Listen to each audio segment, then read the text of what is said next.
Hi strangers, this is your host Alexa Morrissey, and today I am covering part 2 of the murder of JonBenét Ramsey.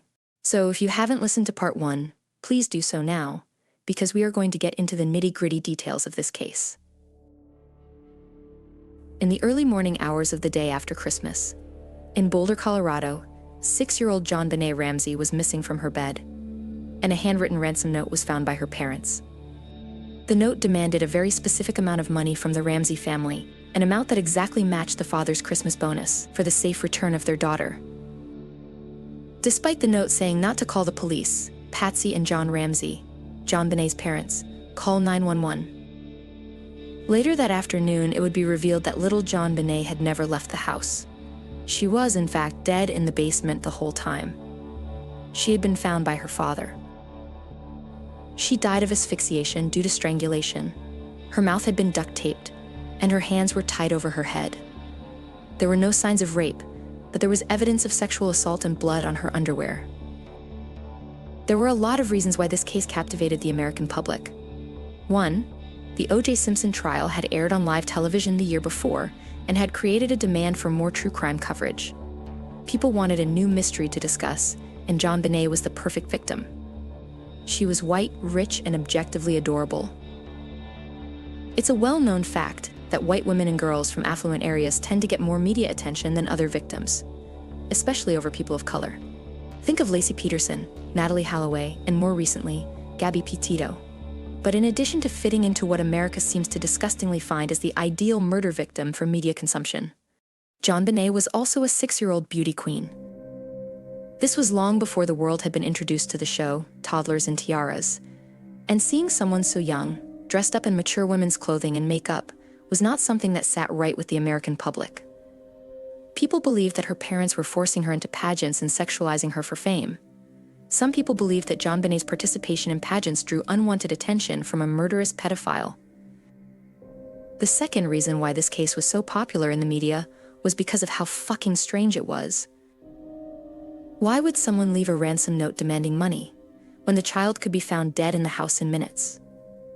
Why not move the body somewhere she couldn't be found in order to at least receive the ransom money first, before she was discovered to be dead? The note itself was also strange. It was extremely wordy and long, like almost 3 pages handwritten long. The letter was revealed to be written inside the Ramsey house, and police found it strange that anyone would take the time to write that long of a letter and risk being caught in the house. And while we are on the subject of the ransom note, let's pick up where we left off in part 1. In 1997, several bombshells about the ransom note were exposed to the public. First, it was known that the ransom note had been written in the Ramsey house, on a piece of paper taken from one of Patsy Ramsey's notebooks, but police later revealed that they also found evidence of a practice version of the ransom note. So according to the police, someone took even more time in the house writing this already long letter. The point of a ransom exchange is to receive money. The more time you spend in the house, the more you risk being caught, and in turn, risking the money you are demanding. It made no sense why someone would risk the whole point of the operation just to get their letter perfectly worded. Then in March of that same year, handwriting analysis came back and revealed that while JonBenét's father did not write the letter, her mother Patsy could have. According to HowStuffWorks.com, handwriting analysis is a tedious and methodical process that relies on extensive knowledge of the way people form letters, including whether they use light pressure or heavy pressure, large letters, narrow spacing, and more. According to this type of analysis, every person in the world has a unique way of writing. Our personalized writing style is developed by our education, our environments, and our own mental rhythms. Even when someone tries to disguise their handwriting to look different than their own, their personal writing style can be found within the letters. In the beginning of the investigation, both John and Patsy Ramsey submitted handwriting samples to the police. Vanity Fair published an article in 1997 reporting that 74 different handwriting samples were compared to the ransom note, and only Patsy's handwriting sample was deemed a possible match. Possible, because it was not a definite match. It's important to note that results of handwriting comparisons are not always accepted as evidence in court, partly because the science is seen as subjective and has a hard time determining a reliable error rate. But this definitely brought even more suspicion onto the Ramsey family. Over the years, many handwriting analysts have declared that there is a very good possibility that Patsy wrote the ransom note. But with that theory comes the biggest question of all. Why? What could possibly be Patsy's motive to stage her little girl's murder as a kidnapping, knowing that she would eventually be found in the house? This brings us to the two prevalent theories about this case: the family member theory and the intruder theory. Let's start with the family member theory, since it directly ties into the idea that Patsy Ramsey wrote the ransom note. First, let's just review the numbers. It is statistically more likely to be murdered by someone you know, or a family member, than a stranger. According to Greg McCrary, a retired profiler with the FBI, it is a 12-to-1 probability that a family member or a caregiver is involved in the homicide of a child. Then there is the fact that there were no signs of forced entry into the house. There was no evidence that anyone besides the Ramseys were in that house Christmas night. Here's my issue with that, though. If you remember from part 1, the crime scene was completely contaminated within the first few hours of the investigation. Numerous people came in and out of the Ramsey household in order to console the family. Some of those people even cleaned. Then JonBenét's body was moved multiple times. So yes, there were no signs of forced entry, but in terms of evidence of others in the house, I think we can say that was lost when the scene became contaminated. When people discuss the family member theory, they often point to the fact that police saw the Ramseys as uncooperative in the investigation of their daughter. Right after the murder, they moved across the country to Atlanta and refused to do more interviews with the police, claiming it was difficult to discuss. And yet, they participated in televised interviews for the media. Now for the motive. One theory is that Patsy struck JonBenét in a fit of rage after a bedwetting incident. After Patsy struck JonBenét, she might have believed she accidentally killed her daughter, and then strangled her presumed dead body to cover up what had happened, and then staged the scene. Remember, while her cause of death was strangulation, JonBenét also had a skull fracture. Some investigators believe that the skull fracture came first, whether made intentionally or by accident at the hands of one of the Ramseys. According to this theory, everything after that skull fracture was a cover-up. The strangulation with the garrote made from a cord and Patsy's paintbrush, the signs of sexual assault, but no rape or DNA found in JonBenét's vaginal area, and then the ransom note that police believed was clearly staged. If it was, in fact, an accidental killing, police believed that John would help his wife stage a kidnapping in order to protect her. The issue with this theory is that, first and foremost, it's a lot to do in a small amount of time. The family got home late that night after their friend's party and called the police by 5 a.m. Within that time frame, JonBenét had to be struck by her mother. Believed to be dead, Patsy and John would have had to come up with a kidnapping cover, stage the scene, and then write the elaborate letter. And if John didn't help his wife cover it up, then Patsy would have had to do all this on her own. Another issue with this theory is that Patsy had no history of hitting her children. When Burke Ramsey, JonBenét's brother, got older, he was quoted as saying that his mother never hit him or his sister as children. In my opinion, it is also unlikely that Patsy or John would not call 911 for help first if their daughter had a head injury. And even if she passed out from the injury, she would still have a pulse. Wouldn't covering up an assault be a lot easier than staging a kidnapping and murder? Some people believe that John Ramsey would never help his wife cover up the fact that she killed their daughter. But maybe he would if his young son did it. Like I mentioned in part 1, many people thought Burke Ramsey could have killed his sister, whether accidentally or on purpose, and then his parents covered it up in order to keep their only remaining child from being taken away by police. Now, there are more than a couple of issues with this theory. First and foremost, this is completely circumstantial. There is absolutely no evidence that Burke was at all involved in his sister's murder. Police have always viewed Patsy and John as persons of interest, but have never once considered Burke one. Burke was 9 years old at the time.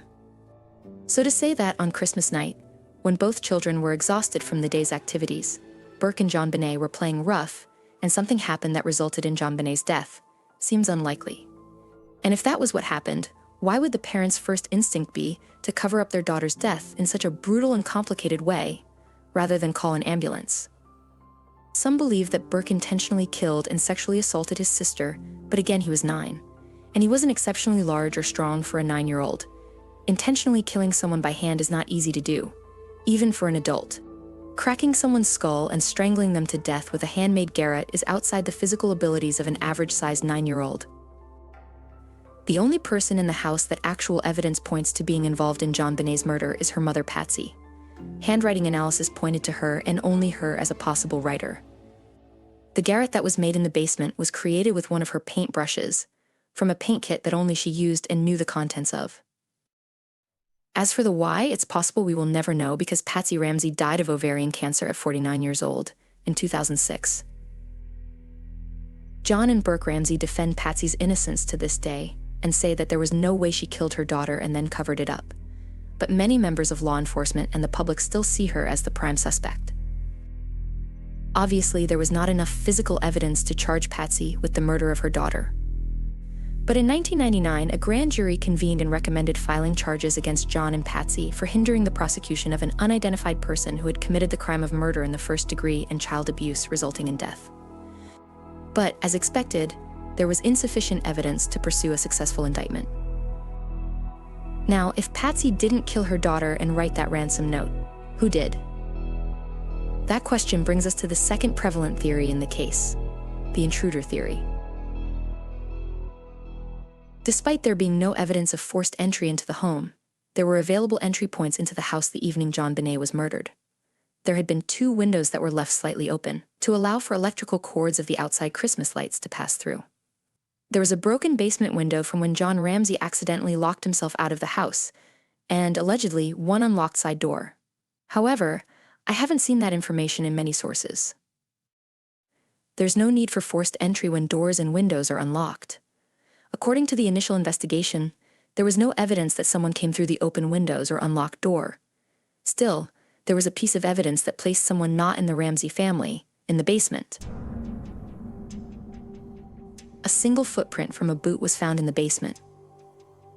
The footprint did not match any of the family members' shoes, nor any acquaintances of the Ramseys who were investigated. But like Burke's fingerprints on the pineapple bowl, prints can tell us someone was there, but not when. It's hard to say if that footprint was made the night JonBenét was murdered. The basement window lock was broken and therefore was a possible access point into the home. However, investigators noted that all the cobwebs and dust around the window were intact, as was the dirt and foliage outside the window. There was a suitcase sitting directly underneath the window, and it could have easily helped the intruder down into the basement without making too much noise. There were also leaves and debris found around this particular suitcase. Despite the Ramseys living in an affluent neighborhood, in the months leading up to JonBenét's murder, there were over 100 burglaries in the area. And there were 38 registered sex offenders living within a 2-mile or 3.2-kilometer radius of the Ramseys' house.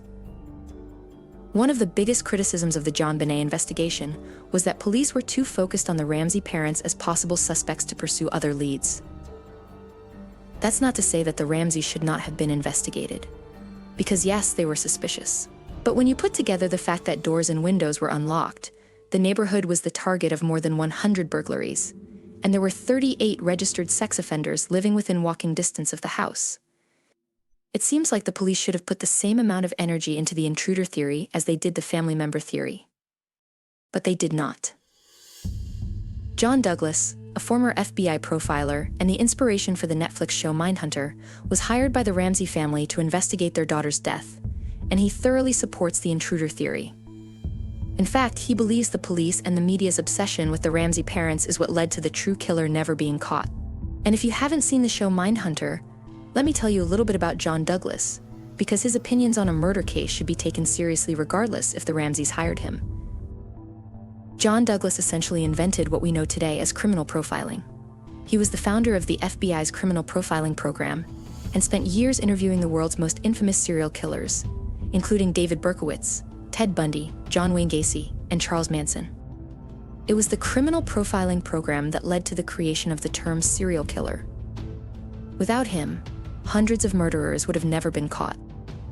John Douglas strongly believed that JonBenét was murdered by a pedophile who broke into her house on Christmas night. His biggest reasoning behind this was that there was evidence that someone had used a stun gun on JonBenét.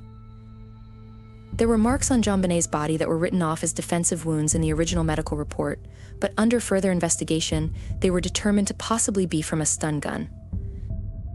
Douglas, as well as Detective Lou Smith, who worked the case in the 90s, believes that someone entered the home through the broken basement window, molested JonBenét, and then tried to subdue her with a stun gun.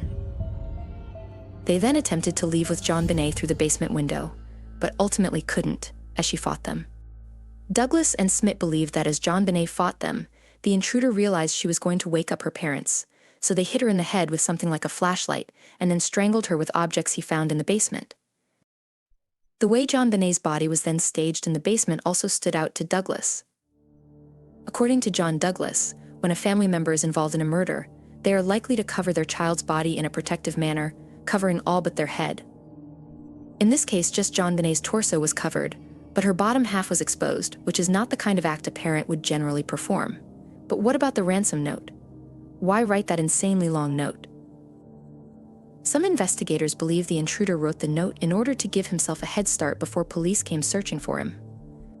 By writing that ransom note, the family and police assumed they were dealing with a kidnapping and did not search the house for JonBenét, giving the killer several hours to get out of town before anyone realized this was a murder. Perhaps the intruder was an acquaintance of the Ramseys and heard through the grapevine about John's large Christmas bonus, which is why he included it in the letter. However, this still doesn't explain why he took such a long time writing the bizarre letter in the first place, risking being caught. Another reason why Douglas and Smith believe in the intruder theory is because of the DNA found on JonBenét's clothes. In 2008, DNA taken from under JonBenét's fingernails and clothes were determined to be from an unknown male, not belonging to a member of the Ramsey family. With this new information, on July 9, 2008, the Boulder District Attorney's Office announced that the Ramsey family members were no longer suspects in the case. Now, you are probably thinking that because of this DNA, the Ramsey family was fully off the hook. Well, not quite. The DNA that was found was touch DNA, aka trace DNA. Trace DNA analysis only requires about 7 or 8 skin cells. Because of the way we shed skin cells, 7 or 8 of your skin cells could be transferred onto someone by just bumping into them while walking down the street. Because of this, the technique has been criticized for high rates of false positives due to contamination. Anyone who even slightly touched JonBenét's clothes or hands could have left touched DNA.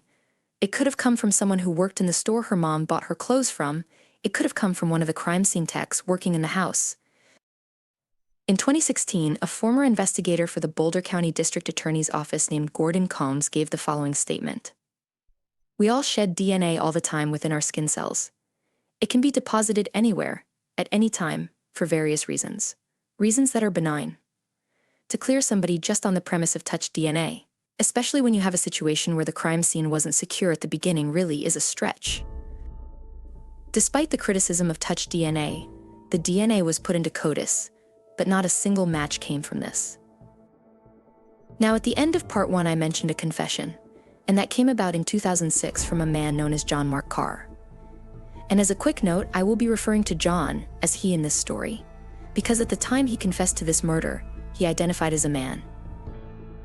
In 2001, John Mark Karr was living in San Francisco, California with his wife and 2 children, working as a schoolteacher in the Napa Valley. That year, he was accused of a 1997 murder of a 12-year-old girl named Georgia Lee Moses. Karr ultimately would not be convicted of Moses' murder, and her murder actually remains unsolved. But during the investigation into Karr as a suspect, police found child pornography on his computer. When Karr's possession of child pornography charges were dropped due to lack of evidence that he downloaded the material, he moved to England and then Thailand. While Karr was in Thailand, he began to send bizarre emails to a documentarian that was making a film about the Ramsey case. In these emails, John Mark Karr described, in graphic detail, how he killed JonBenét on Christmas night, 1996. These emails were turned into the Boulder police, and John Mark Karr was apprehended by federal agents and was flown back to America to be charged for JonBenét's murder. In the end, John Mark Karr was a liar. His DNA did not match the touch DNA collected from the crime scene, and all his knowledge about the case was available to anyone via the media. The case against Karr was dismissed, and he was labeled as a fame-hungry pedophile. After the trial, John Mark Karr changed his name to Alexis Reich and began identifying as a woman. With Alexis Reich cleared, Patsy Ramsey no longer alive, and the rest of the Ramsey family exonerated, JonBenét's case remains unsolved to this day. The case is still open and actively being investigated, but it is very unlikely we will ever get definitive answers on what really happened to the 6-year-old. The media still loves to bring up the case every couple of years, claiming they finally know who the killer is, only to offer no definitive evidence in the end. Both John and Burke Ramsey have sued various media outlets for defamation, but I feel that they will always be seen as possible suspects by the public, regardless of the evidence. To me, the ransom note holds the key to solving this case. I believe in following the physical evidence to the truth, and that letter really is the strangest piece of evidence. When we figure out the true purpose of that letter, I think we will finally understand what happened to JonBenét. Until then, stay safe, strangers, and thanks for listening.